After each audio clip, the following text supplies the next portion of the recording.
Bienvenidos a China en Foco. Mi nombre es Julián Bertone.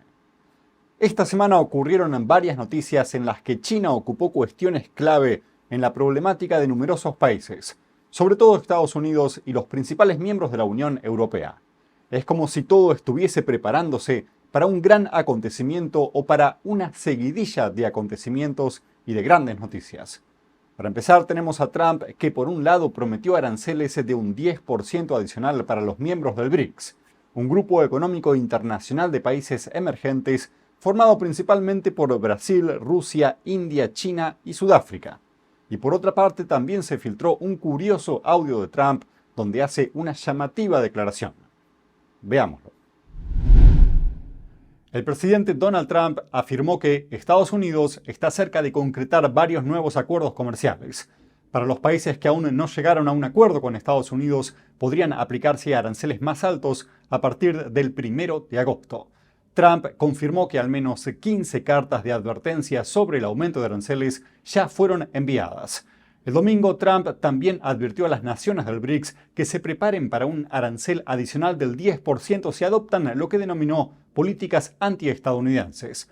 La advertencia se produjo poco después de que los líderes de los países BRICS emitieran una declaración conjunta que parecía criticar las políticas arancelarias de Donald Trump. BRICS es un bloque económico compuesto por algunas de las economías emergentes más poderosas de todo el mundo, incluida China. El grupo desafía el sistema financiero liderado por Estados Unidos y promueve alternativas al dólar estadounidense.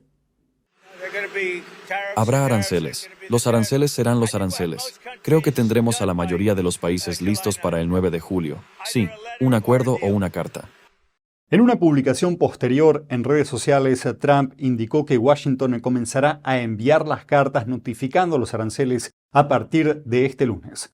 Posteriormente presentó una nueva política. Los países que se alineen con el grupo BRICS de naciones en desarrollo fundado por Brasil, Rusia, India y China enfrentarán un recargo adicional del 10%.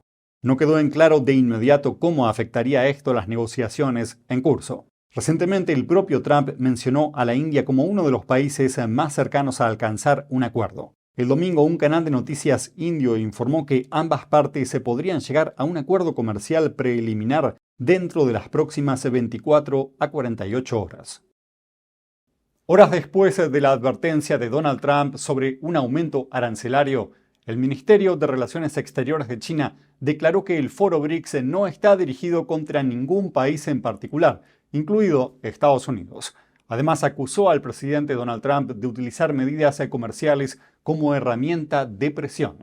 Actualmente, los productos chinos que ingresan a Estados Unidos enfrentan aranceles combinados que suman un 55%.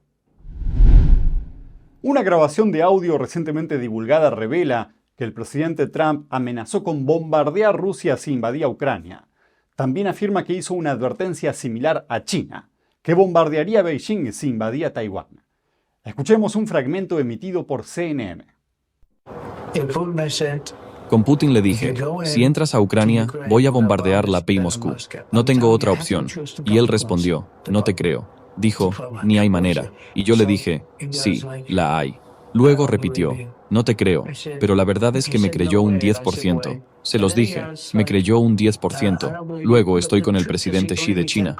Le dije lo mismo, le dije, si entras en Taiwán, voy a bombardear la Beijing. Él pensó que estaba loco. Dijo, ¿Beijing? ¿Vas a bombardear? Le dije, no tengo otra opción, tengo que bombardearte. Vamos a bombardear Beijing. Y tampoco me creyó. Dijo, un 10%. Pero con un 10% basta. De hecho, con un 5% habría sido suficiente, y nunca tuvimos problemas. Nunca habríamos tenido problemas. La grabación fue realizada durante un evento de campaña para su segundo mandato. Desde su publicación el miércoles, la Casa Blanca no hizo comentarios al respecto. Hablamos con Grant Newsham, coronel retirado de la Marina y miembro del Centro de Políticas de Seguridad, para obtener su análisis sobre el tema.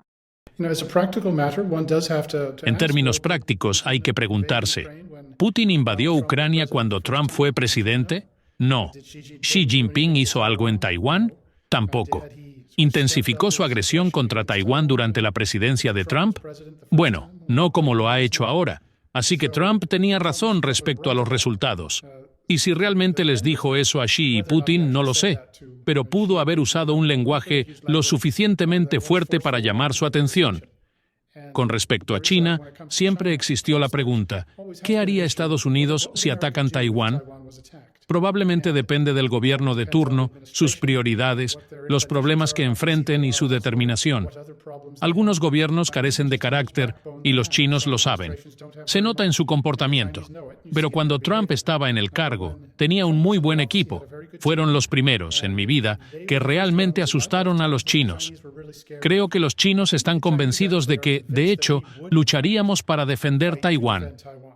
Un portavoz del Kremlin dijo que no podía confirmar ni negar la autenticidad del audio, y agregó, hay muchas noticias falsas hoy en día. Por su parte, China parece estar censurando la grabación y aún no emitió una respuesta oficial.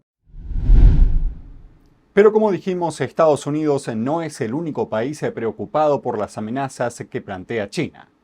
Europa también lanzó una advertencia al régimen comunista. Escuchemos lo que dijo la presidenta de la Comisión Europea. La presidenta de la Comisión Europea está aumentando la presión sobre China a solo 2 semanas de una cumbre clave. Ursula von der Leyen acusa a Beijing de prácticas comerciales desleales, asegurando que China manipula los mercados globales y excluye a las empresas europeas de su territorio. El martes, von der Leyen fue tajante. Señaló que para que la relación funcione, el comercio debe fluir en ambas direcciones. Si queremos avanzar como socios, necesitamos un verdadero reequilibrio, menos distorsiones del mercado, menos sobrecapacidad exportada desde China y un acceso justo y recíproco para las empresas europeas. Von der Leyen afirmó que aunque Europa mantiene sus mercados abiertos, las empresas europeas están perdiendo terreno rápidamente en China. Advirtió que este desequilibrio está perjudicando a la economía de la Unión Europea. También señaló las causas del problema, la sobrecapacidad industrial china y su efecto dominó en los mercados globales. China no puede depender de las exportaciones para resolver sus desafíos económicos internos. La sobrecapacidad debe abordarse en su origen. No puede simplemente trasladarse a los mercados globales. Ese es el mensaje claro detrás de nuestra investigación sobre los vehículos eléctricos. China inunda los mercados internacionales con exportaciones baratas, desde vehículos eléctricos hasta paneles solares, afectando a industrias clave de Occidente.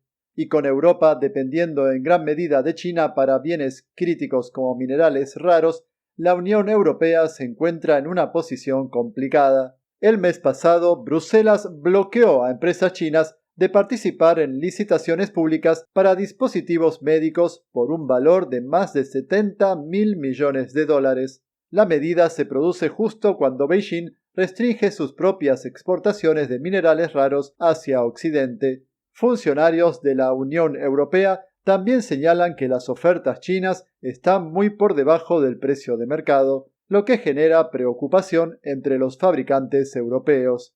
Todo esto es una nueva señal de tensión en la relación económica entre la Unión Europea y China, una relación que ambas partes esperan reencauzar en la cumbre de este mes. La reunión entre el bloque y China se llevará a cabo en Beijing el 24 de julio. Y eso no es todo. El jefe de la OTAN, Mark Rutte, incluso advirtió que China podría desencadenar una tercera guerra mundial. Miremos por qué. Una posible invasión a Taiwán por parte de China podría provocar ataques rusos contra países de la OTAN. Esa fue la severa advertencia del secretario general de la OTAN, Mark Rutte, durante una entrevista en el podcast del New York Times, The Interview. Escuchemos lo que dijo. No seamos ingenuos. Si Xi Jinping ataca Taiwán, primero se asegurará de llamar a su socio menor en todo esto, Vladimir Putin, que reside en Moscú, y decirle, voy a hacer esto y necesito que mantengas ocupados a los europeos atacando territorio de la OTAN. Para evitar un escenario catastrófico, Rutte dice que la alianza debe cumplir 2 tareas clave. Primero, los miembros de la OTAN deben reforzar colectivamente sus capacidades de defensa para disuadir la agresión rusa. China y Rusia declararon una amistad sin límites poco antes de que Moscú iniciara su guerra en Ucrania hace más de 3 años. Hace solo 2 semanas, las naciones de la OTAN acordaron aumentar el gasto en defensa al 5% de su PBI para 2035. Desde el inicio del segundo mandato del presidente Trump, el Pentágono cambió su enfoque de Europa hacia el Indo-Pacífico, principalmente por el aumento de las amenazas provenientes de la China comunista. Esto lleva a la segunda tarea. La OTAN debe colaborar estrechamente con Washington para garantizar la paz en el Indo-Pacífico. Allí, la isla democrática y autogobernada de Taiwán enfrenta amenazas crecientes. El comandante estadounidense del Indo-Pacífico afirmó que la agresión militar de China hacia Taiwán aumentó un 300% el año pasado. El Pentágono también encendió las alarmas por informes de que Xi Jinping habría ordenado al ejército prepararse para invadir Taiwán antes de 2027, eso es, en menos de 2 años. Durante la entrevista con el New York Times, Rudd afirmó que el fortalecimiento militar de China probablemente esté preparándose justamente para esa invasión. En abril, un funcionario del Pentágono calificó el desarrollo militar de China en los ámbitos nuclear, convencional, cibernético y espacial como sin precedentes. Eso es todo por hoy en este resumen semanal. Esperamos que nos acompañen durante toda la semana que viene, porque acontecimientos importantes relacionados a China ocurren día a día y prácticamente ningún país puede escapar a su influencia. Así que los invito a no perderse nada de lo que está pasando. Muchas gracias por acompañarnos. Nos vemos mañana.